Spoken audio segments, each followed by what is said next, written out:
దండోరా గురించి చెప్పాలంటే నవదీప్ గారి క్యారెక్టర్ ఏదైతే ఉందో వెరీ బ్యూటిఫుల్లీ రిటర్న్. అంటే క్యారెక్టర్స్ అన్ని బాగున్నాయి. ఆ క్యారెక్టర్ అంటే సినిమా చూసినంతసేపు తను ఏదో చెప్పాలనుకుంటాడు, బట్ తన్ని ఎవరు అంత పట్టించుకోరు, సీరియస్ తీసుకోరు. ఈవెన్ దో ద ప్రెసిడెంట్ అవుతుంది అన్నట్టు ప్రెసిడెంట్ గా ఉన్నప్పటికీ కూడా నవదీప్ క్యారెక్టర్ అది చాలా బాగా అనిపిస్తుంది. దాని క్లైమాక్స్ లో దానికి చేసే జస్టిఫికేషన్ ఏదైతే ఉందో. అవును లేదండి, అసలు దండోరాలో ప్రతి క్యారెక్టర్ చెప్తున్నాను కదా నేను, నవదీప్ గారే కానివ్వండి, నందు గారు కానివ్వండి, బిందు మాధవి గారు కానివ్వండి, అసలు ఇచ్చి పడేసిండ్రు వాళ్ళు. నేను బ్యాక్గ్రౌండ్ స్కోర్ చేసేటప్పుడు సినిమా చూస్తుంటే నేను ఏదో ఒక ఊర్లో ఒక స్టోరీ రియల్ గా, అంటే ఊర్లో ఒకటి అవుతుంది, నాకు వీడియో తీసి పంపించారు అనుకునే నేను. వాళ్ళ యాక్టింగ్, వాళ్ళ పర్ఫార్మెన్స్ అంత న్యాచురల్, అంత టెరిఫిక్ ఉండే.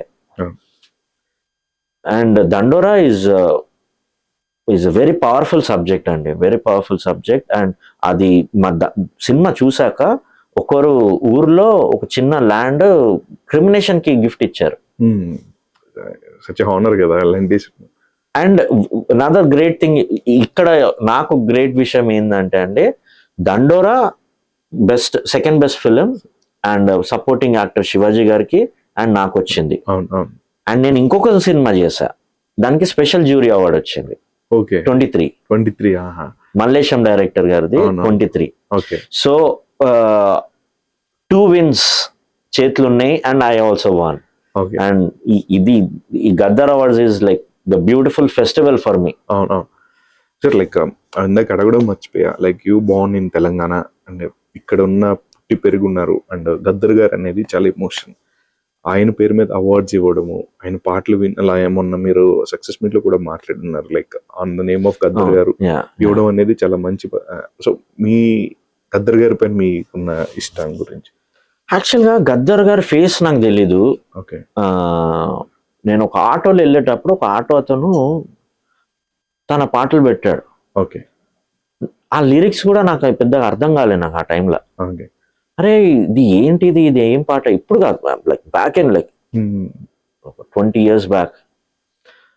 అది ఏం పాట, ఇదేం పాట, ఒకసారి ప్లే చేయండి అంటే మళ్ళా పెట్టిండు, మళ్ళా వింటున్నా. కానీ ఆ వాయిస్లో ఏదో మ్యాజిక్ ఉంది, ఏదో పవర్ ఉంది. నాకు తను ఎందుకు ఫైట్ చేస్తున్నాడు, ఆయన పాట ఏంటి నాకేం తెలియదు, ఆయన లిరిక్ ఏం చెప్పాలనుకుంటున్నా నాకు అంత రూటెడ్ తెలంగాణ వర్డ్స్ కూడా నాకు అప్పుడు అర్థం కాలే.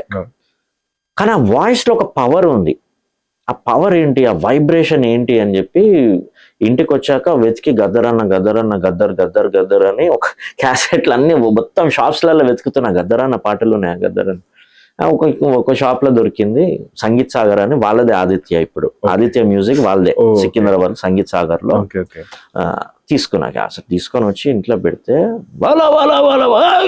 ఇంకా స్టార్ట్ అయింది చూడండి, అసలు ఫైర్ అయిన పాటలు. అప్పుడు ఇట్లా వింటున్నా ఆయన పాటలు. అప్పుడు అర్థం, ఆయన తెలంగాణ గడ్డ కోసం ఎంత కొట్లాడాడు, ఏం ఫైట్ చేసిండు. ఒక పాట చాలు షేక్ చేయడానికి. ఇప్పుడు మీరు RRR చూస్తే లాస్ట్ లో ఉన్న సాంగ్, ఆ సాంగ్ జనాలందరినీ షేక్ చేసింది కదండి. సినిమాలనే అట్లుంటాయి, ఇమాజిన్ రియల్ లైఫ్ లా తను చేసే సాంగ్స్ మా అందరినీ మార్చినాయి.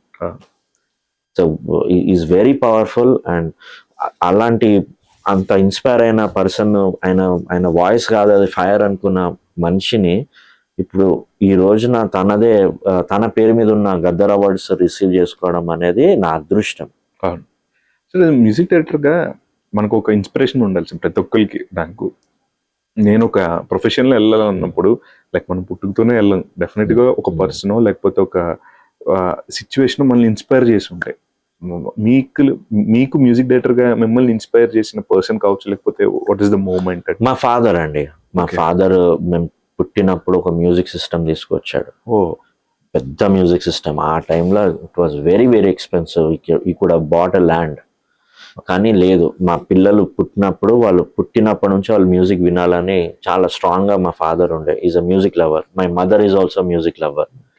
అండ్ సో వీళ్ళు పాటలు పెడుతుండే. మేము పుట్టినప్పటి నుంచే వరల్డ్ మ్యూజిక్ వింటూ పెరిగాం. సో ఆ వరల్డ్ మ్యూజిక్ వింటూ పెరిగాం కాబట్టి ఆ మ్యూజిక్ అంతా ఆల్రెడీ ఇట్లా ఇన్ఫ్యూజ్ అయ్యి ఉన్నది కాబట్టి చర్చ్ లో నేను మ్యూజిక్ స్టార్ట్ చేశాను ఫుల్ టైమ్ గా. అండ్ దాని తర్వాత మ్యూజిక్ టీచర్ అయిపోయి అనుకోకుండా I'm going deep in to music. నేను ఇంజనీరా, డాక్టరా, లేకపోతే మ్యూజిక్, ఓకే మ్యూజిక్ బాగుంది, మ్యూజిక్ చూసి అట్లా లేకుండే. సో ఒక ప్యాషన్ తోటి అలా అలా అలా మ్యూజిక్ లోనే డీప్ గా వెళ్ళిపోవడం జరిగింది. ఏ రోజు ఒక ఆల్టర్నేట్ గా ఆలోచించలేదు. సో అలా musical journey is that, and my father is the biggest, my mother is the biggest inspiration for me. Okay, so finally say something about your Gaddar award. Gaddar award దండోరాకి second best film and best supporting యాక్టర్గా శివాజీ గారికి కానీ, best music director Mark K Robin కి కానీ రావడం అనేది చాలా సంతోషమైన విషయము. అండ్ ఎల్లప్పుడూ కృతజ్ఞతతో ఉంటాను గవర్నమెంట్కి. అండ్ ఇది ఒక బాధ్యత. నేను ఇంకా బెటర్ మ్యూజిక్ చేసి ఇంకా బెటర్ అప్రిషియేషన్స్ తెచ్చుకుంటానండి. సో డెఫినెట్గా సార్ ఇలానే మంచి మంచి మ్యూజిక్స్ కంపోజ్ చేసి మమ్మల్ని బాగా ఎంటర్టైన్ చేయాలి. అండ్ మీకు నచ్చిన అని మీరు ఇందాక ఏదైతే కోరుకున్నారు, లైక్ ఎవరి క్రెడిట్స్ వాళ్ళకి రావాలి, ఇవన్నీ కూడా. అండ్ మీరు కొన్ని ఇనిషియేటివ్ తీసుకుంటానని కూడా చెప్పున్నారు. I wish all the very best అండి. మీకు ఇంకా మంచి మంచి అప్రిషియేషన్ రావాలి అండ్ చాలా పెద్ద స్థాయికి వెళ్ళాలని మనస్ఫూర్తిగా కోరుకుంటున్నా. All the very best sir. Thank you.